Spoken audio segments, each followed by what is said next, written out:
I'm Larry Ray, President and CEO of American Manganese, Inc., listed on the TSX Venture, ticker symbol AMY, A-M-Y, with proprietary patents in the U.S., China, and South Africa. Our focus is on recycling lithium-ion batteries for electric vehicles. China recently legislated the responsibility for recycling onto their electric vehicle manufacturers and importers. For more information, please visit AmericanManganeseInc.com or phone me, Larry Ray, at 778-574-4444. You're listening to HowStreet.com radio, available online at TalkDigitalNetwork.com. Welcome to HowStreet.com radio, the online source for market opinions. Here is Jim Goddard. My guest is real estate consultant Ross Kay from thewealthyhomeowner.ca. Welcome to the show, Ross. Hey, thanks a lot for having me back, Jim. Donald Trump. People are wondering, how do you interpret what he says? And you said you understand the language that he's talking about perfectly. Can you give us a translation lesson? Yeah, and it's good that you brought that up because I had posted it before. Earlier today, I checked my Twitter feed before I came on here. I looked, and at 7 hours ago, I tweeted out that all of the press in the United States who are saying that Trump was making false statements when he stated there was a record number of people watching his inauguration, didn't understand what Trump was actually saying because they don't know how to interpret realtor speak. In other words, they don't know how to interpret how real estate agents, realtors, talk. Because I've been was in the business as a realtor for 27 years, I know exactly how realtors talk because it is something that gets inbred in you over a period of time where you just believe that it's normal and you don't actually understand that everyone outside of your realtor friends don't actually understand what you're saying. What I mean by that is when Trump tweeted out that he said that there was a record crowd watched his inauguration and that he stated that the photographs that they put on TV didn't reflect the crowd that was listening to the inauguration. He wasn't talking about the people in Washington. He wasn't talking about the people who were watching on cable television, which Nielsen counts. He wasn't referencing those things. He was referencing everybody in the world who watched the inauguration. So when he said there was a record crowd watching the inauguration, the pictures on the TV were phony. In other words, they weren't really showing you the number of people who were actually watching. He was right. He was stating that I'm measuring it by everybody in the world who watched the inauguration. Now you got to remember, when Obama came in his inauguration in 2008, YouTube was not as powerful as it is today. Online streaming was not as powerful as it is today. And in the United States, it's even worse because Canada, we're one of the leading countries in the world in terms of online streaming of news and consuming that news. In the United States, it's way, way different. So what Trump was saying was, I have changed the way that I'm going to measure how many people watched the inauguration. The reason Trump said that, and he said that, I believe he really believed when he said that his version of the truth is the truth. It's the same way that the real estate boards release year-end or monthly sales data. So what I mean by that is this. Prior to January of 2012, organized real estate, CREA, British Columbia Real Estate Association, Ontario Real Estate Association, the Toronto Real Estate Board, the Vancouver Real Estate Board, the Calgary Real Estate Board, none of those boards counted for sale by owner sales in their monthly or yearly totals. They didn't count them. Then the Canadian Real Estate Association made a rule change that allowed what is called a mere posting. Or what it is someone can pay $1 and have their listing appear on Realtor.ca. That's effectively what it is. So the Canadian Real Estate Association changed the definition of what the word realtor was meaning, which in turn allowed tens of thousands of listings that were never ever counted in real estate totals to start to be counted in real estate totals. It took about a year and a half for that change to come into effect and for the for sale by owner companies to go out and get a real estate broker license, all for the sole purpose of posting $1 listings, which within the industry is called a mere posting. But by about May of 2013, there was enough for sale by owners, including the largest for sale by owner company in Canada, who went out and simply got a license just so they could post to realtor.ca and claim it as a marketing tool for their for sale by owner company. Those sales numbers, which were never counted before, just like YouTube wasn't counted for Trump, just like European viewers weren't counted for Trump, just like or Obama, just like streaming online services weren't counted for Obama, but Trump counted them. That's the same thing with your real estate numbers. So when the real estate market nationally in Canada turned in June of 2013, that coincided with the exact moment when for sale by owner listings had reached enough counting volume that it started to impact the national housing data.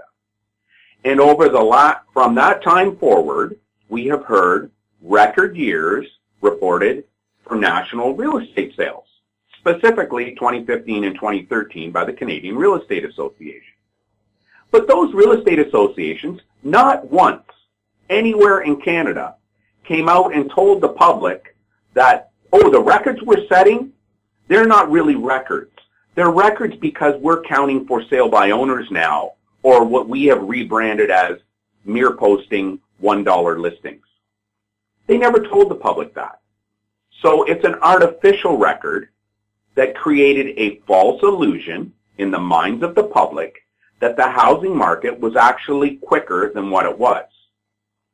Now, in the same way that Trump's misleading is causing problems in the United States because he speaks realtor speak, that's caused massive problems here in Canada. Specifically, we'll go to Calgary because that was the first market to be harmed, where consumers were harmed because the local real estate board, the Calgary Real Estate Board, and the Alberta Real Estate Association, and the Canadian Real Estate Association failed to inform CMHC, the Government of Canada, the Government of Alberta, the Government of Calgary, the Government of Edmonton, the public, every economist at any bank, that a for sale by owner company had set up in Calgary, and the moment mere postings were legally approved by Korea, they started to post all of their provincial sales numbers, all of their provincial for sale by owner sales in one real estate board, and that was Calgary. And those numbers still to this day appear on the CMHC website, on the CMHC housing portal, that every single economist in Canada uses to try to assess the housing market. None of those economists speaks realtor. None of those economists understands that for sale by owners started to becoming counting in Calgary at the worst time possible, which was mid-2013.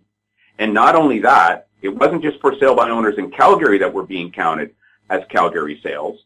All of the for sale by owner sales happening with one for sale by owner company were all being added into Calgary, creating a false illusion. And we all know what happened to those Calgary homeowners since that time, coinciding with an oil price movement. But those Calgary homeowners, till this day, have never been told the truth about the records that were claimed back in 2014 and 2013, which were caused by for sale by owners being added into the sales totals. Vancouver, exactly the same thing is going right now. Your numbers are actually lower than how terrible they are already, because you have mere postings being counted. In Toronto, where I know you've got listeners listening in, the Toronto Real Estate Board, since 2012, has did the exact same thing with allowing the exact same for sale by owner company who did what they did in Calgary to do that to everybody who lives in Ontario and specifically in the GTA. The Toronto Real Estate Board has not set record sales when you count apples for apples.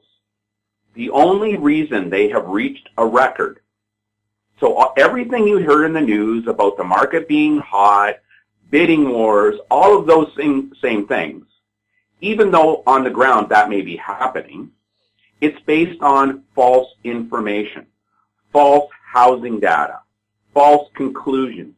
Governments are making decisions like first-time buyer programs, first-time buyer grants, land transfer tax changes, changes to the mortgage financing rules, changes to the amount of money that the banks have to carry for capital allocation, which in turn raises interest rates for the consumer. Consumers no longer able to have the option at their renewal to move their mortgage to another bank because the other bank is now, the new bank now is going to have to pay higher portfolio insurance from CMHC to make it happen. All of that, 100%, is caused by faulty records as a result of realtor speak. Realtors don't speak the same way the public does. The records you see are records in sales, whether they start adding for sale by owners or they start counting dog houses. Realtors don't care in the same way that Trump doesn't care whether it's viewers on the ground in Washington, on their couches watching cable television, or someone in the outback in Australia streaming it live online through YouTube. It's two totally different things. In Canada, it has caused a humongous, arguably, I think, in retrospect, especially with this Trump situation right now, as I'm watching this go on, and I'm hearing Trump totally different than what the news is reporting what he's saying, I believe that Canada's housing bubble, as we're concluding here now, and it's evolving nationally into the bubble popping, I believe realtors are going to bear the weight of this because CMHC and the government of Canada will not look like fools. They are going to go back and they're going to say to Korea, they're going to say to the real estate boards, they're going to say, why didn't you tell us that you changed what you were counting? Why did you keep it a secret? Why didn't you give us an opportunity to tell Canadians what the real facts were about the housing market? Why did you do that? Everybody wonders why we're able to time the market, why we're able to know what's going on. The reason we're able to do that is because we speak realtor speak. We understand that when a real estate board releases a stat, that stat can't be used unless you know what that stat is recording. When that stat was not recording for sale by owners, you cannot no longer use that stat against numbers that all of a sudden are counting for sale by owners.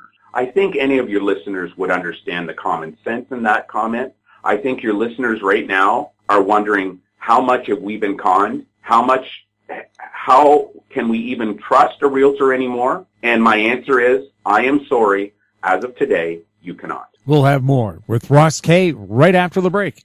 Gem International is a new diamond explorer in the richest diamond producing country in Africa, located next to the fourth largest producing diamond mine in the world. International Spotlight is on an 1109 carat diamond recently discovered in Africa by a fellow Canadian junior with a proven operator and finance team. Gem International trades on the TSX Venture Exchange, symbol GI. Visit us at gemdiamondmining.com.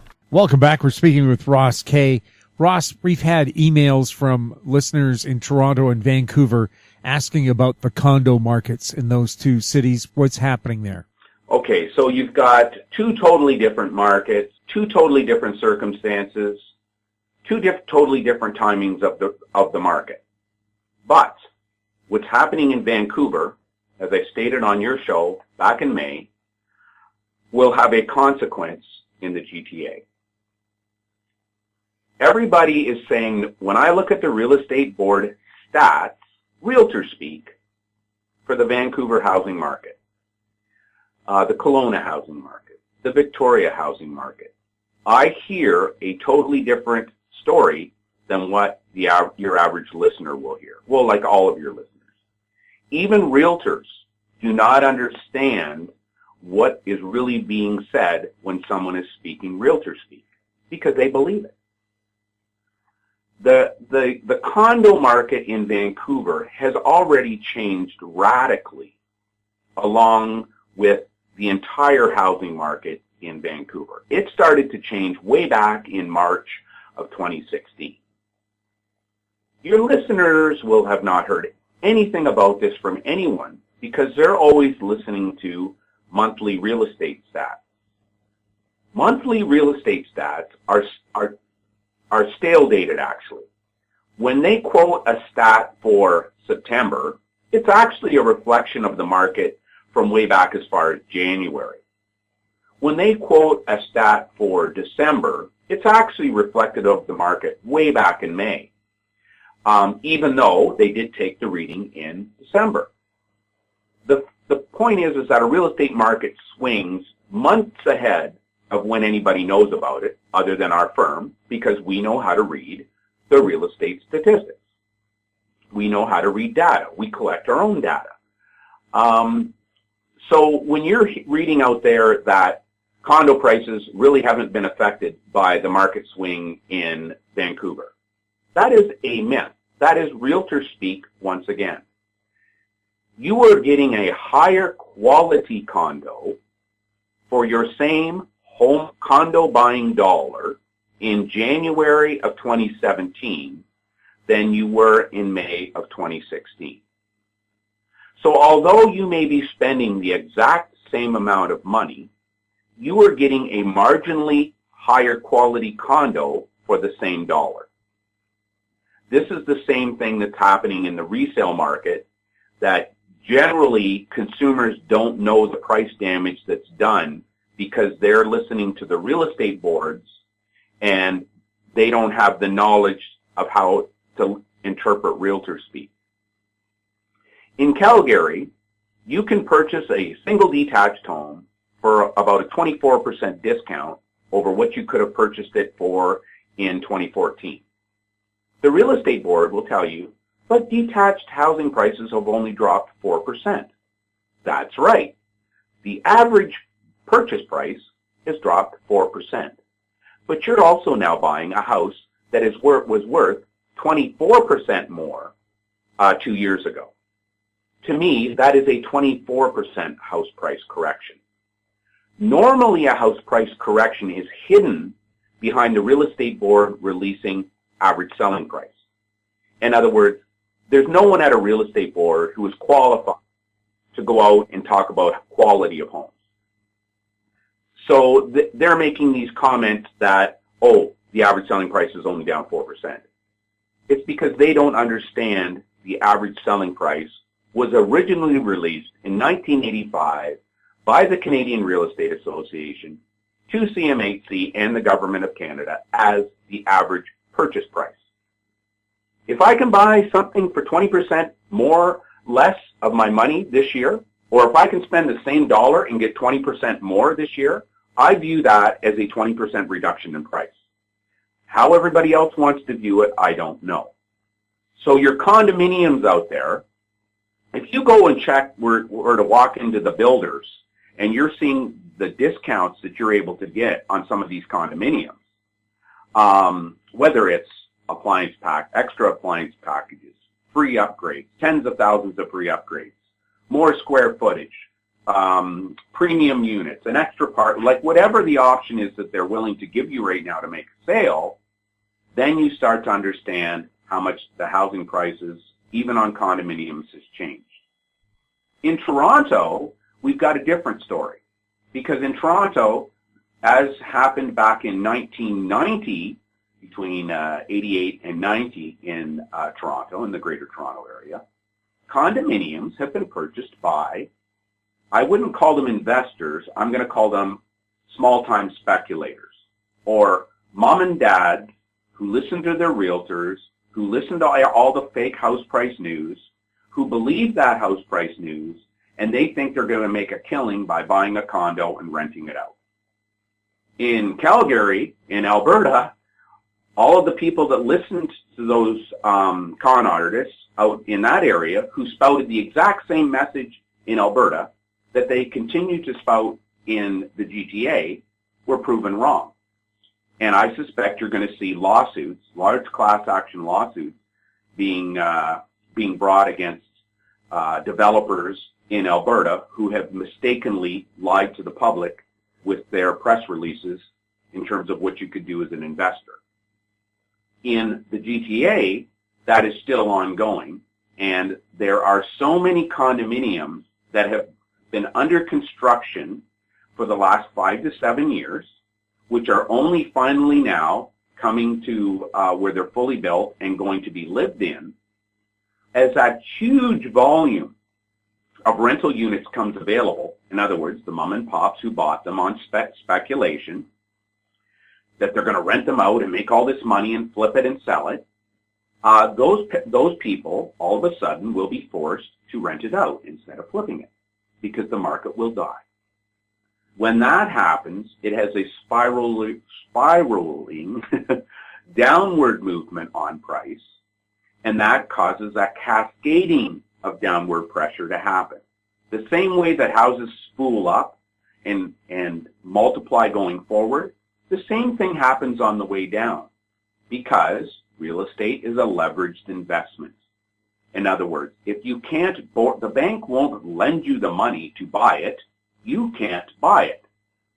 If the bank will lend you only 10% less because they view the property to be worth 10% less, it means whatever property you're going to buy, you're going to pay 10% less for, or you're not going to buy it. The seller adjusts their price and drops the price.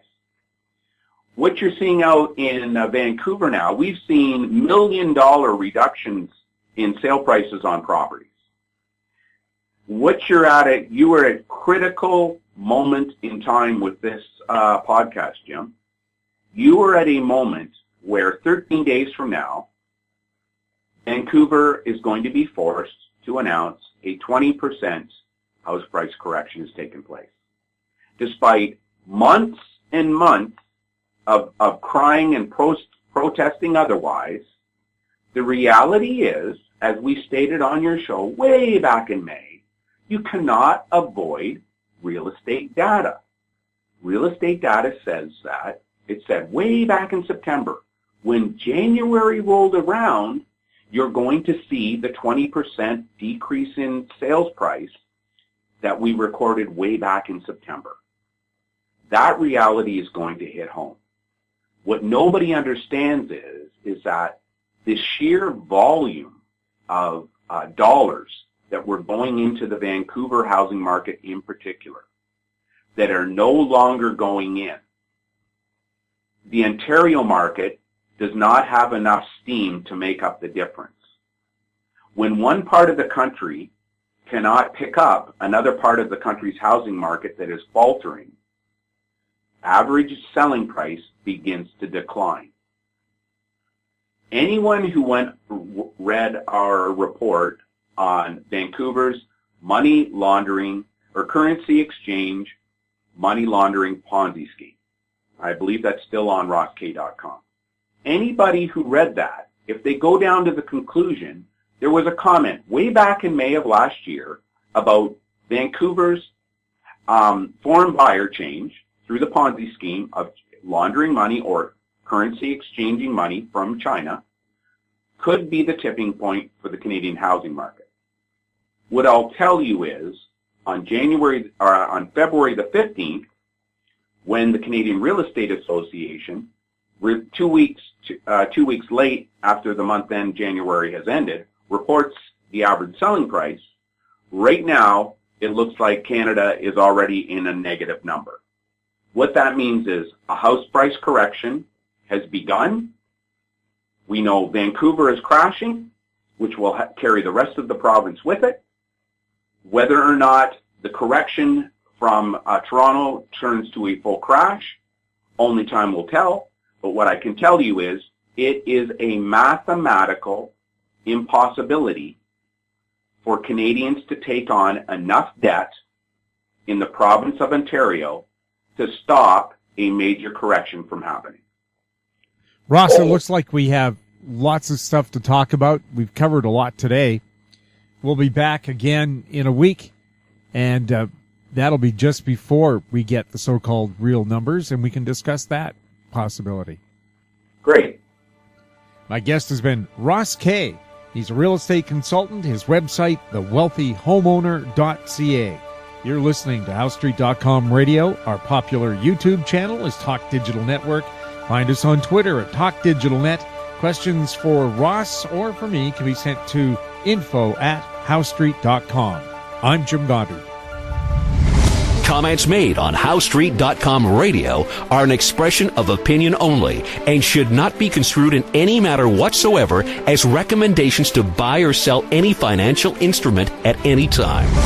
Available online at TalkDigitalNetwork.com. HoweStreet.com radio is a production of Howe Street Media Incorporated.